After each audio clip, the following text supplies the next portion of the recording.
Aqui. Senhor presidente, Paulo Paim, que preside essa sessão, e caros colegas. Antes de mais nada, senhor presidente, eu quero fazer um registro que se encontra na tribuna de honra. Nosso prefeito de Itapema, lá do nosso litoral catarinense, e o secretário de governo, Leonardo, da tribuna de honra.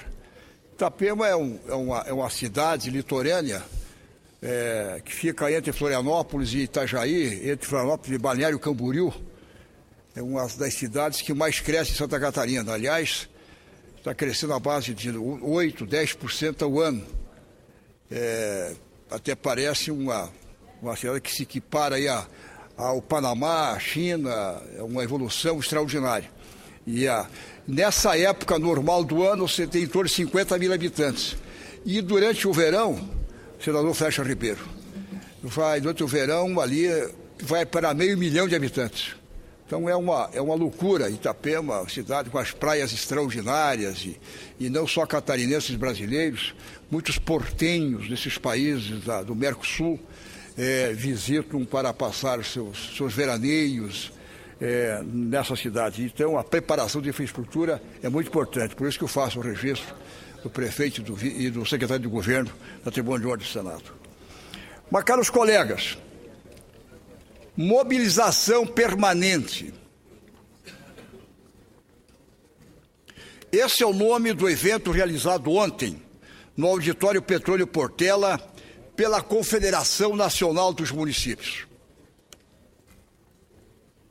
O título é emblemático e revela o estado de apuro em que se encontram os prefeitos de todo o país, tendo em vista as despesas crescentes, invariavelmente superiores às receitas. No encontro, o tema principal girou em torno da necessidade dos prefeitos do aumento pretendido de 2% no repasse do atual Fundo de Participação dos Municípios, o Fundo Condicional de Participação. Diante do piso nacional do magistério, com seu polêmico indexador de reajuste, os prefeitos estão diante de uma encruzilhada, um beco sem saída, como se diz na gíria. Se cumprirem o piso, ultrapassam os limites da lei de responsabilidade fiscal para despesas com a folha de pagamento. Caso contrário, infringem a própria legislação que estabeleceu o patamar salarial mínimo da categoria. Isso tudo pensando a possibilidade de disporem do recurso, fato que será cada dia mais raro. Se o caixa para honrar os compromissos com a folha já é insuficiente, o que sobra para os investimentos, para as obras de infraestrutura, enfim, para todas as necessidades específicas de cada cidade é quase nada. A situação nos estados não é muito diferente. Sem alternativas, resta apenas um caminho: correr a Brasília, beijar a mão do governo federal em busca de recursos, peregrinar nas portas dos gabinetes do Legislativo, atrás de emendas parlamentares que possam viabilizar a aquisição daquele trator ou da construção daquela creche, e assim por diante. Na hipótese de serem bem-sucedidos nessas investidas, há motivo até para comemorar. À primeira vista, é uma comemoração. Trata-se, contudo, de um legítimo presente de grego, que os prefeitos voltam, anunciam nos jornais da sua cidade, rádio, os meios de comunicação, conseguiam uma creche, conseguiam um posto de saúde, conseguiam um trator, conseguiam um arreto.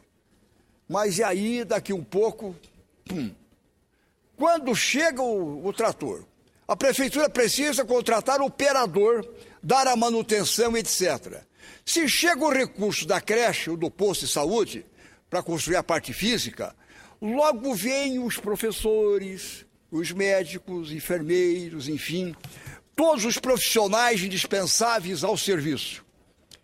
E lá a folha de pagamento vai aos píncaros, sobe. E falta recurso para investimento, e novamente sai o prefeito, de chapéu na mão, E aí vai, é um ciclo vicioso, sem fim. Vai e volta para tentar contornar a situação, porque no começo acho que a coisa vai ser boa, é uma boa nova, mas dali uns meses a coisa começa a apertar. Dessa forma, não há política de austeridade fiscal que solucione a situação. Por uma razão simples, a causa é anterior. Está na própria divisão das receitas e das atribuições entre União, Estados e municípios, ou seja, o tão comentado Pacto Federativo.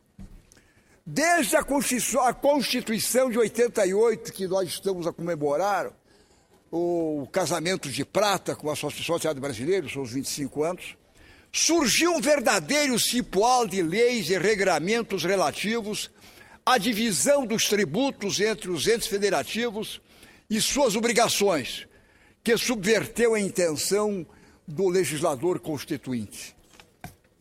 O caso dos fundos constitucionais, o Fundo de Participação dos Estados e o Fundo de Participação dos Municípios, o FPE e o FPM, é emblemático.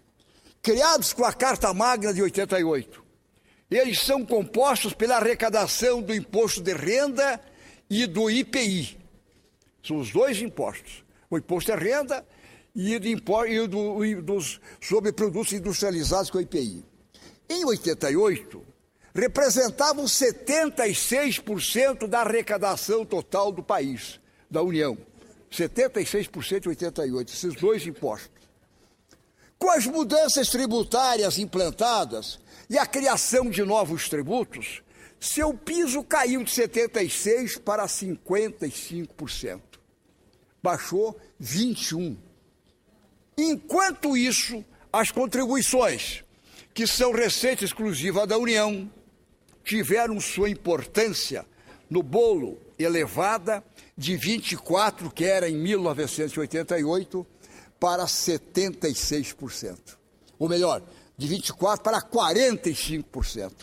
Vejam bem, 76% era o IPI e o Imposto de Renda e o IPI.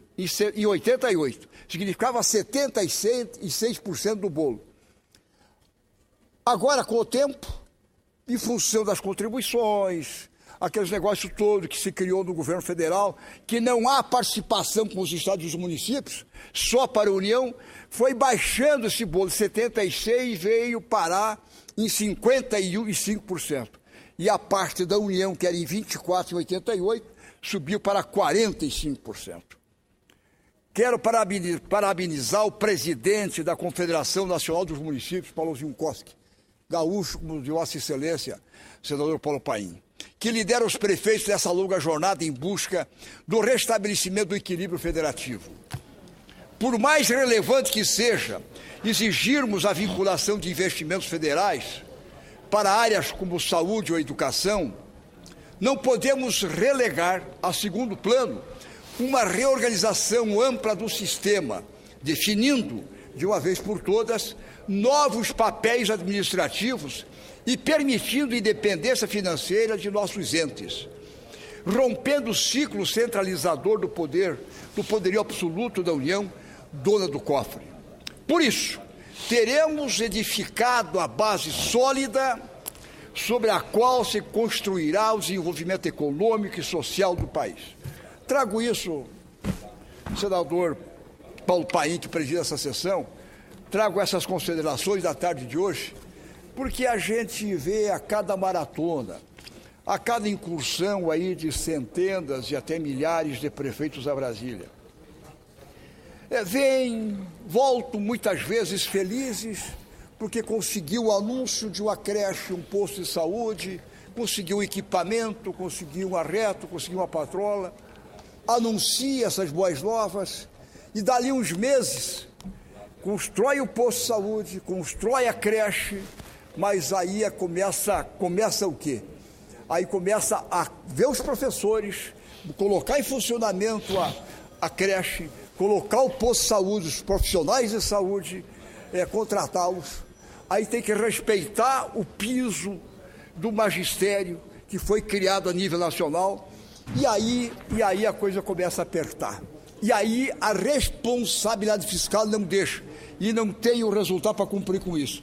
E a Boa Nova anunciada começa a dar dor de cabeça para os prefeitos, para os municípios. Então nós precisamos encontrar o caminho. Uma coisa eu acho que não deve o governo federal. Tentar distribuir uma creche aqui, um posto de saúde ali, eu acho que não é o papel de uma máquina aqui, outra colar, nos 5.000 e poucos municípios. Não é o papel do governo federal. Acho que não deve fazer isso. Vamos fazer com que se descentralize isso. O governo federal tem que ser o normatizador das políticas nacionais. Ficar por cima, nortear o equilíbrio do país inteiro. E não ficar fazendo fila, perde tempo com isso, o prefeito se alegra no primeiro momento, o município assume isso, anuncia a Boa Nova, mas na hora de botar a funcionar isso depois, os encargos que ele tem, ele se aperta, que ele fica olha, hoje tem prefeitos que ficam na dúvida. Se eu pegar, é aquele negócio, é que nem o ditado, se correr o bicho pega, se ficar o bicho come. Não, mas é uma brincadeira, mas é um adágio que existe. E fica, com esses prefeitos, olha, eu não vou poder fazer isso, vou me chamar que eu não quis receber, a obra não quis receber isso, mas como é que eu vou cumprir com isso? Então, nós precisamos reinventar isso, precisamos discutir e fazer com que encontremos caminhos melhores para todo mundo. E o governo federal teria mais tempo para ver políticas nacionais, normatizar e deixa essas questões mais para os estados e os municípios, que é a melhor coisa que vem. Muito obrigado, senhor presidente. Mas tinha que trazer essas considerações, caros colegas, na tarde de hoje. Muito obrigado. Pela liderança do PSDB, senador Aloysio Nunes, que o senador Ciro Miranda se encontra.